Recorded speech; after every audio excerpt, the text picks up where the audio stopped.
السلام علیکم ورحمۃ اللہ۔ آپ دیکھ رہے ہیں جیلانی چشتی نیٹ ورک 3۔ دوستو، آج ہم بات کرنے والے ہیں بہت خاص اور اہم مسئلے پر، اور وہ خاص اور اہم مسئلہ ہے مہر۔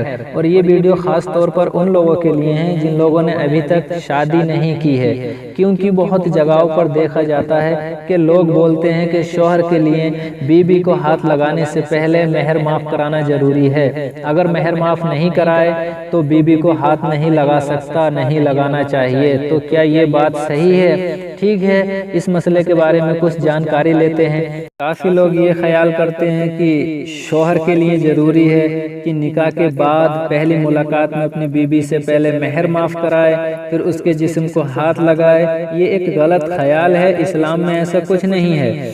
مہر معاف کرانے کی کوئی ضرورت نہیں۔ آج کل جو مہر رائج ہیں اسے غیر معجل کہتے ہیں، جو یا تو طلاق دینے پر یا پھر دونوں میں سے کسی ایک کی موت پر دینا واجب ہوتا ہے۔ اس سے پہلے دینا واجب نہیں۔ ہاں، اگر پہلے دے دے تو کوئی حرج نہیں، بلکہ نہایت عمدہ بات ہے۔ معاف کرانے کی کوئی ضرورت نہیں، اور مہر معاف کرانے کے لیے نہیں باندھا جاتا ہے۔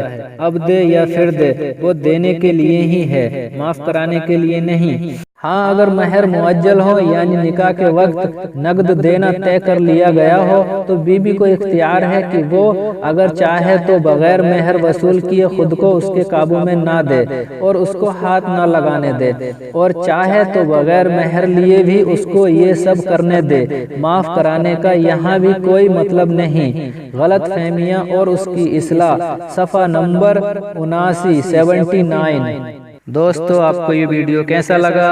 اچھا لگا تو ویڈیو کو لائک کریں، شیئر کریں، اور اس بات پر عمل کرتے رہیں، قبر کو روز یاد کرتے رہیں۔ اگر آپ نے ہمارا چینل ابھی تک سبسکرائب نہیں کیا ہے تو please Jilani Chishti network 3 کو سبسکرائب کریں۔ ماں باپ کی دعائیں لیتے رہیں، ماں باپ کی دعاؤں سے دنیا میں بھی کامیاب، آخرت میں بھی کامیاب۔ پھر ملتے ہیں دوستو کسی نیو ویڈیو کے ساتھ، تب تک کے لیے اللہ